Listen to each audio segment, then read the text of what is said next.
नमस्कार विद्यार्थी मित्रांनो, टू द पॉईंट या यूट्यूब प्लॅटफॉर्मवरती आपल्या सर्वांचं स्वागत आहे. आपली जी PYQची सिरीज चालू आहे त्याचा आज दुसरा पेपर आहे.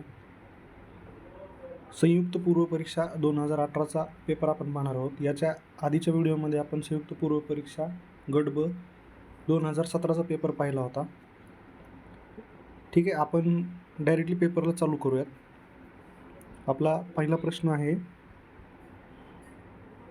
प्रश्न क्रमांक 16. स्ट्रेट फॉरवर्ड क्वेश्चन आहे हा. क्वेश्चन नंबर 16मध्ये त्यांनी विचारलं होतं, महाराष्ट्र जिल्हा परिषद व पंचायत समिती अधिनियम 1961 नुसार खालीलपैकी योग्य जोड्या जुळवा. तर त्यांनी जिल्हा परिषद व पंचायत समिती अधिनियमामधल्या कलम आणि त्याच्या अंतर्गत गोष्टी विचारल्यात. स्ट्रेट फॉरवर्ड क्वेश्चन होता. ज्याला माहीत होतं त्यानं आन्सर काढलं. याचा ऑप्शन बरोबर उत्तर पर्याय क्रमांक 2 आहे. 2, 3, 4, 1 म्हणजेच काय, जिल्हा परिषद अंतर्गत विविध समित्या आणि रचना ह्या कलम 78 अंतर्गत येतात. गट विकास अधिकाऱ्याची नेमणूक ही कलम 97 नुसार होते. पंचायत समिती सभापती व उपसभापती यांचे अधिकार व कार्य हे कलम 76 नुसार होतात आणि मुख्य कार्यकारी अधिकारी यांचे अधिकार आणि कार्य हे कलम 95 नुसार होतात. ठीक आहे, यानंतरचा क्वेश्चन पाहूयात आपण. Question number 17. खालीलपैकी कोणते विषय हे समवर्ती सूचीमध्ये समाविष्ट केलेले आहेत? त्यांनी समवर्ती सूचीमध्ये विचारलं होतं.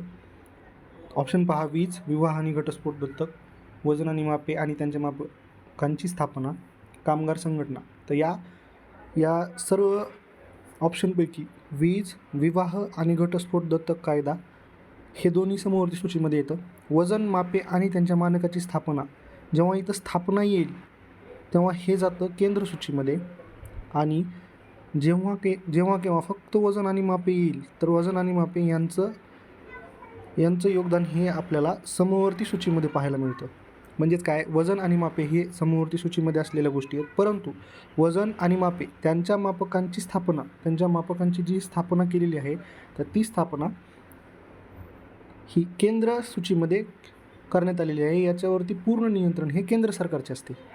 आणि चौथा जो ऑप्शन दिलेला असतो, ऑप्शन क्रमांक डी, कामगार संघटना, तर ही कामगार संघटना समवर्ती सूचीमध्ये समाविष्ट केलेली एक घटक आहे. त्याच्यामुळं सी ऑप्शन आपला कॅन्सल होतो आणि आपला पर्याय क्रमांक 3 बरोबर येतो. ठीक आहे, नेक्स्ट क्वेश्चन पाहूयात आपण. Question number 18. काय म्हणतात, पुढीलपैकी अयोग्य विधाने शोध. ऑप्शन 1 आहे मागासवर्गीय राष्ट्रीय आयोग ही वैधानिक संस्था आहे. वैधानिक म्हणजे संविधानिक संस्था. सोपं आहे एकदम. संविधानिक किंवा वैधानिक संस्था म्हटलं की पहिल्यांदा जर लक्षात नाही आलं तर पहिल्यांदा याचं कलम आठवायचं. जर संविधानामध्ये जर त्याचं कलम रिलेटेड असेल, जसं की कलम 352 हे आणीबाणीशी रिलेटेड आहे असं, किंवा कलम 315 हे आपल्या संघ लोकसेवा आयोगाशी रिलेटेड आहे, असे जेव्हा कलम आपल्याला दिसतील तेव्हा हे कलम ज्या आयोगासाठी असतील तर तो आयोग हा संविधानिक आयोग मानायचा. आणि जो आयोगाला कलम नाही आहे तो आयोग आपण कायद्यानुसार तयार केलेला आयोग किंवा त्याला असंवैधानिक किंवा बिगर घटनात्मक आयोग असं म्हणायचं. ठीक आहे, पर्याय क्रमांक 2 याचा असं म्हणतो की हा आयोग गृह खात्याअंतर्गत काम करतो. आता कोणताही आयोग जेव्हा आपण स्थापन करतो तेव्हा तो कोणत्याही खात्याअंतर्गत किंवा कोणत्याही मंत्रिमंडळाअंतर्गत काम न करता त्याचं काम हे स्वतंत्र असतं. जसं की महिला आयोगाचं कार्यकाळ किंवा कार्य हे स्वतंत्र आहे. तसंच हा पर्यायसुद्धा चुकीचा होतो, कारण हा आयोग गृह खात्याअंतर्गत काम करत नाही, तर हा आयोग स्वतःचा स्वतंत्र असा देखभाल करणारा किंवा स्वतःचं कार्य स्वतः करणारा आयोग आहे. त्याच्यामुळे आपलं बी ऑप्शन कॅन्सल होतं. जिथं आपल्याला बी ऑप्शन इथं कॅन्सल झालं किंवा आपल्याला काढायचं काय, अयोग्य विधान काढायचं, त्याच्यानंतर आपलं जिथं बी असेल तिथं आपलं ऑप्शन तयार झाला. म्हणजेच काय, ऑप्शन क्रमांक 3 आपला कटून गेला. ठीक आहे, नंतर बघा सी ऑप्शन काय म्हणतो, या आयोगाला इतर मागासवर्गातील व्यक्तींच्या तक्रारीमध्ये लक्ष देऊन सोडवण्यासाठी अधिकार देण्या एवढे सक्षम करण्यात आलेले नाही.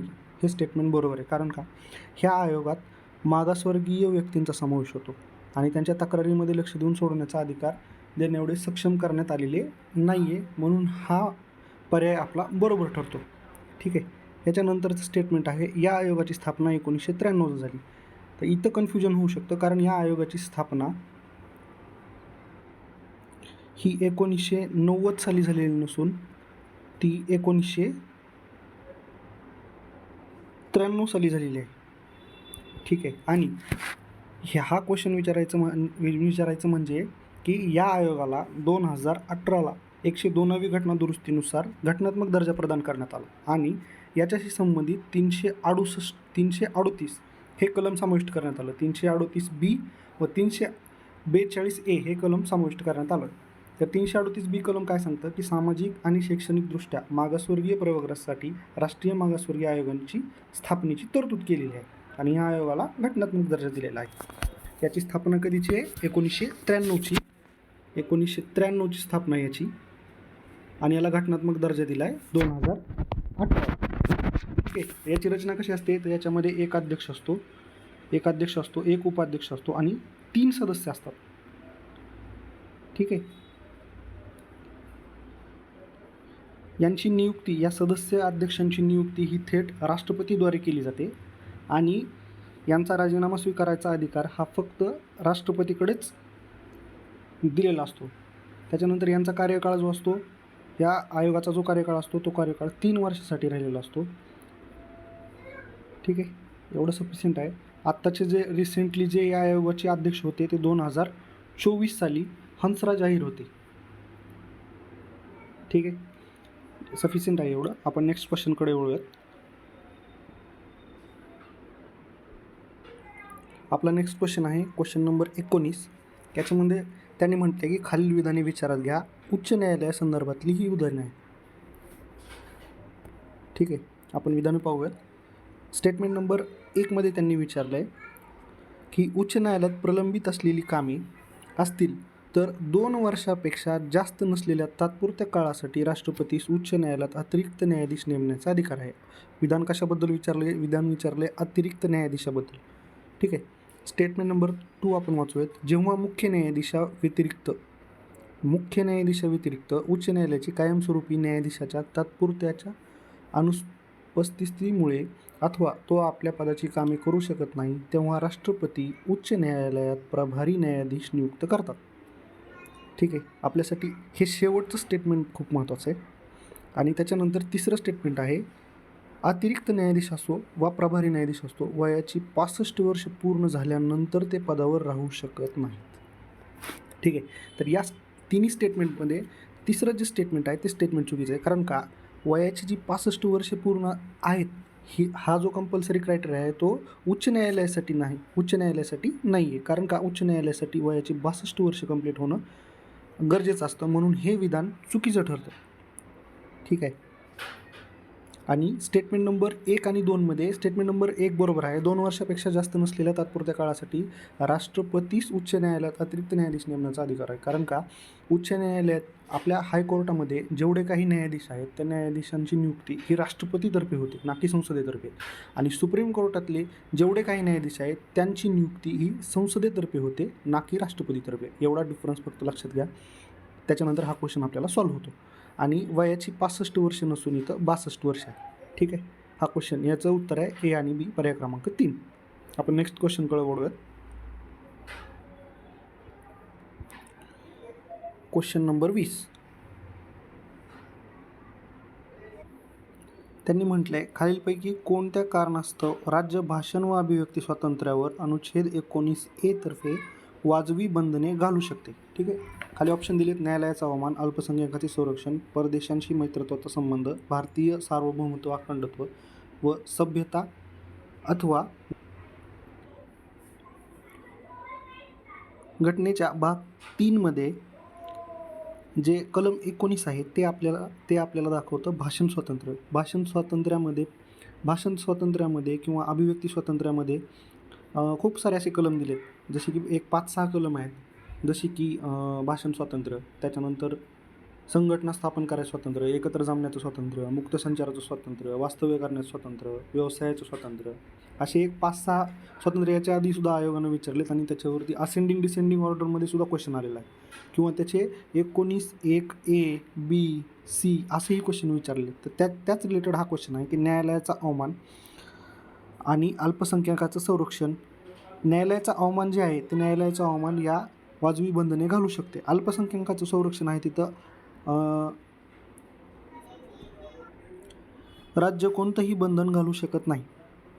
त्याच्यामुळं बी ऑप्शन आपल्याला कटतो. बी ऑप्शन कटल्यानंतर आपला हा ऑप्शन गेला, हा ऑप्शन गेला आणि हा पण ऑप्शन गेला. त्याच्यामुळं आपलं पर्याय क्रमांक 3 हे उत्तर निघतं. पण त्याच्यानंतर पण परदेशाशी मित्रत्वाचे संबंध, सार्वभौमत्व व अखंडत्व, सभ्यता व नीतिमत्ता ह्या सर्वांच्या संदर्भात राज्य आपल्यावरती अभिव्यक्ती स्वातंत्र्यावर बंदी घालू शकतं. ठीक आहे, फंडामेंटल राईट्सवरती हा क्वेश्चन होता. त्याच्यानंतर आपण नेक्स्ट क्वेश्चनकडे वळूयात.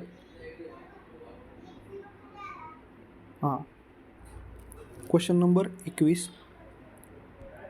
क्वेश्चन नंबर 21मध्ये त्यांनी सांगितलं की महाराष्ट्र विधिमंडळामध्ये खालील कोणते विधान चुकीचे आहे. आपल्याला काय काढायचं आहे, चुकीचे विधान काढायचे.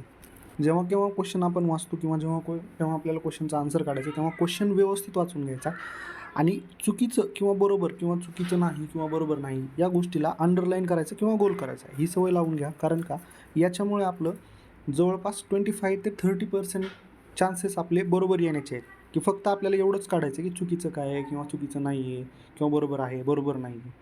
ठीक आहे, त्याच्यानंतर आपण ऑप्शनकडे जाऊयात. विधिमंडळामध्ये प्रलंबित असलेले विधेयक हे सभागृहाची सत्र समाप्ती झाल्या कारणाने रद्द होत नाही. ठीक आहे, सेकंड ऑप्शन आहे विधिमंडळात प्रलंबित असलेले जे विधेयक विधानसभेने मंजूर केलेले नसेल ते विधानसभेचे विसर्जन झाले असता रद्द होत नाही. तिसरं ऑप्शन आहे जे विधेयक विधानसभेत प्रलंबित असेल, विधानसभेमध्ये प्रलंबित असेल किंवा विधानसभेकडून मंजूर होऊन विधान परिषदेत प्रलंबित असेल ते विधेयक विधानसभेचे विसर्जन झाले असता रद्द होते. आणि चौथा ऑप्शन आहे यापैकी एकही नाही. आता ज्या 3 किंवा 2 कंडिशन ज्या आहेत याच्यामध्ये सांगितलेल्या त्या कंडिशनमधून पहिलं विधान असं आहे की विधिमंडळामध्ये प्रलंबित असलेले विधेयक हे सभागृहाची सत्र समाप्ती झाल्याने रद्द होत नाही. कारण का ते विधिमंडळामध्ये प्रलंबित आहे, ते कोणीही पास केलेलं नाही. जर पास करून जर विधिमंडळात रद्द झालं असतं तर मग ते विधेयकसुद्धा रद्द झालं असतं. ते प्रलंबित आहे या कारणास्तव ते विधान किंवा ते विधेयक रद्द होत नाही. त्याच्यामुळं स्टेटमेंट नंबर 1 बरोबर आहे. स्टेटमेंट नंबर 2 असं आहे की विधान परिषद प्रलंबित असलेले विधेयक जे विधानसभेने मंजूर केलेले नसेल ते विधानसभेचे विसर्जन झाले असता रद्द होत नाही. हे स्टेटमेंट पण बरोबर आहे. कारण का जे विधेयक विधानसभेने मंजूर केलेले नाही आहे आणि विधानसभेचे विसर्जन झाले म्हणजे विधानसभेकडं ते आलेच नाही. समजा ते विधान परिषदेमध्येच राहिले आणि विधानसभेकडे आले नाही आणि त्याच्या आधीच विधानसभा जर विसर्जित झाली तर त्याला विधानसभेकडून काही प्रतिसाद मिळालेला नाही, त्याच्यामुळे ते रद्द होणार नाही, ते आहे या कंडिशनमध्येच राहणार. आणि तिसरं स्टेटमेंट आहे जे विधेयक विधानसभेत प्रलंबित असेल किंवा विधानसभेकडे मंजूर होऊन विधान परिषदेत प्रलंबित असेल ते विधेयक विधानसभेचे विसर्जन असता रद्द होते. कारण का विधानसभेनं काय केले त्या विधेयकासंदर्भात ते पास केले आणि ते कुठं पाठवले, ते पाठवले विधान परिषदेकडं. मग जेव्हा पास करून विधान परिषदेकडे गेलं आणि विधानसभा बरखास्त झाली, तर विधानसभा बरखास्त झाली याचा अर्थ काय की त्यांनी जो डिसिजन घेतला होता तो डिसिजन आपल्याला पुढे पास करता येणार नाही. म्हणून काय करायचं, ते विधेयक तिथंच रद्द होतं आणि त्या विधेयकावरची जी संमती आहे ती तिथंच रद्द होऊन जाते. त्याच्यामुळे हे विधानसुद्धा बरोबर आहे. कारण का विधानसभेमधून पास करून गेल्यानंतर विधानसभा जर रद्द झाली तर ते विधेयकसुद्धा तिथंच रद्द होतं. ठीक आहे, आता दुसऱ्या 2 अजून कंडिशन आहेत की कोणती विधेयके व्यापगत होतात आणि कोणती विधेयक व्यापगत होत नाही.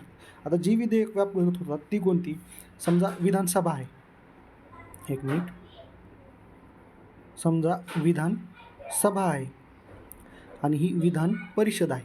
जर समजा विधानसभेमध्ये जर एखादं विधेयक प्रलंबित आहे किंवा प्रथम मांडलं गेलेलं आहे, फर्स्ट इथं मांडलं आणि इथंच प्रलंबित आहे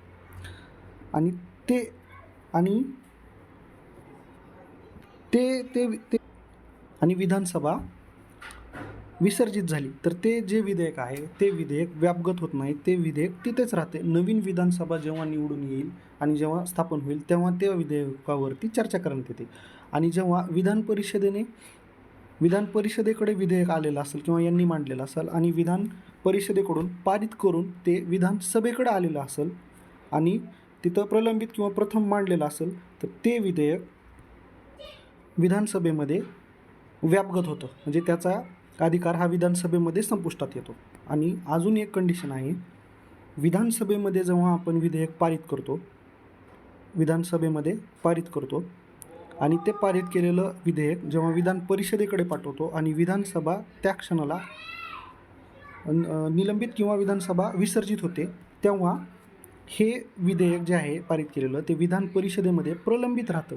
प्रलंबित अशा विधेयकांवरतीच हे विधेयक तिथेच व्यापगत होतं. म्हणजेच काय, स्टेटमेंट नंबर 2च्या अगदी उलटं, जे विधेयक विधान परिषदेमध्ये प्रलंबित असेल आणि विधेयक विधानसभेने मंजूर केलेले नसेल, आपण काय म्हटलं की मंजूर केलेले असेल आणि विधान परिषदेकडे पाठवले असेल, असे विधेयक विधानसभा विसर्जित जेव्हा होईल तेव्हा ते विधेयक व्यापगत होते. ठीक आहे, एवढं लक्षात ठेवा. क्वेश्चन इथून पुढं जरी आला तरी तुम्हाला समजून जाईल. ठीक आहे, आपण नेक्स्ट क्वेश्चनकडे वळूयात. हा क्वेश्चन इथंच झाला आहे. नेक्स्ट क्वेश्चन आहे क्वेश्चन नंबर 22.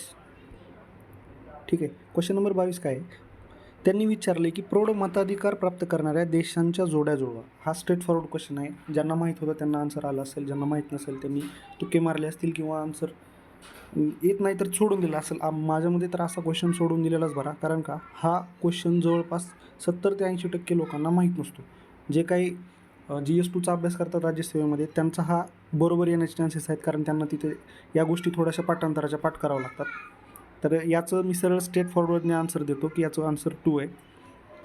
श्रीलंकेमध्ये मताधिकार 1931 देण्यात आला. मलेशियामध्ये हा मताधिकार 1955 देण्यात आला आणि ऑस्ट्रेलियामध्ये हा मताधिकार 1962 देण्यात आला आणि दक्षिण आफ्रिकेमध्ये मताधिकार 1994 देण्यात आला. ठीक आहे, आपण नेक्स्ट क्वेश्चनकडे वळूयात.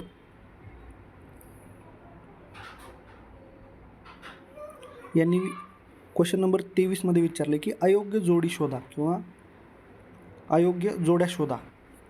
तर खाली कलम दिलेत आणि त्या कलमाशी रिलेटेड असलेल्या तरतुदी दिलेत.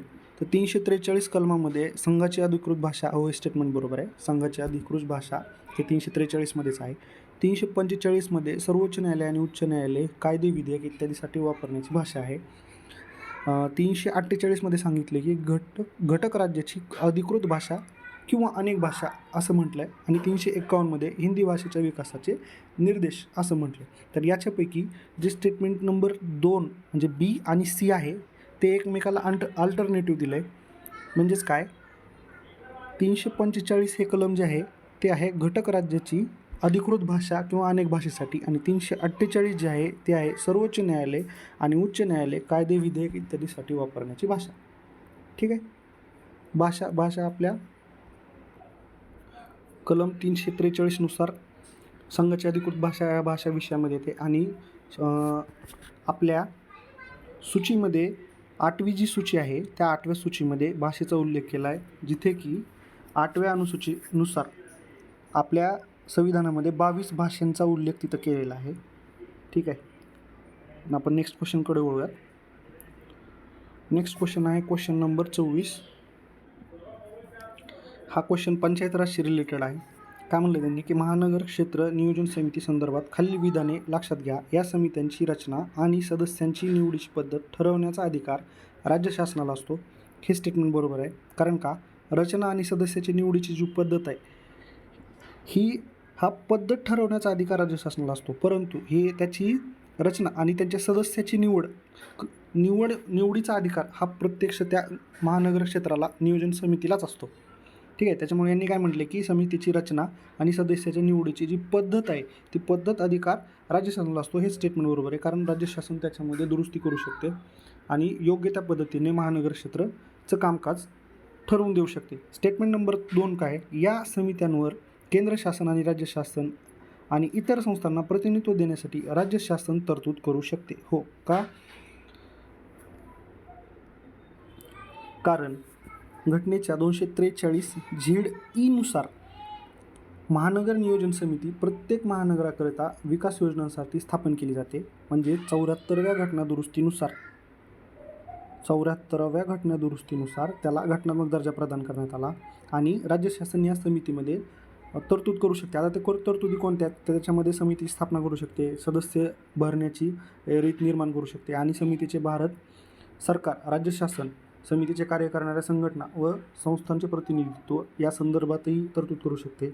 आणि 4थी गोष्ट आहे की समितीची कार्य जे आहेत ते कशी चालणार याची सुद्धा राज्य शासन याच्यावरती सुद्धा तरतुदी करू शकते. ठीक आहे. या क्वेश्चनचा आन्सर आहे की यांनी विचारलं होतं की चुकीचं आहे, तर याच्यापैकी कोणत्याही चुकीचं नाही, दोन्ही स्टेटमेंट बरोबर आहेत. त्याच्यानंतर आपण नेक्स्ट क्वेश्चनकडे वळूयात. आपला नेक्स्ट क्वेश्चन आहे क्वेश्चन नंबर 25. क्वेश्चन नंबर 25मध्ये काय दिलं त्यांनी, खालीलपैकी कोणत्या राज्यात अनुसूचित जमातींसाठी लोकसभेच्या जागा राखीव आहेत. अनुसूचित जमाती म्हणजे काय, एस टी लोकांच्या लोकसभेच्या जागा या राखीव आहेत असं विचारले. स्ट्रेट फॉरवर्ड क्वेश्चन होता. याचं उत्तर आहे ओडिशा. कारण ओडिशामध्ये एस टी लोकांच्या लोकसभेतल्या जागा सर्वात जास्त आहेत भारतामध्ये. ठीक आहे. त्याच्यानंतर क्वेश्चन इथं संपलेत. आपण नेक्स्ट व्हिडिओमध्ये 2019च्या पॉलिटीचे क्वेश्चन घेऊन येऊयात. तोपर्यंत धन्यवाद.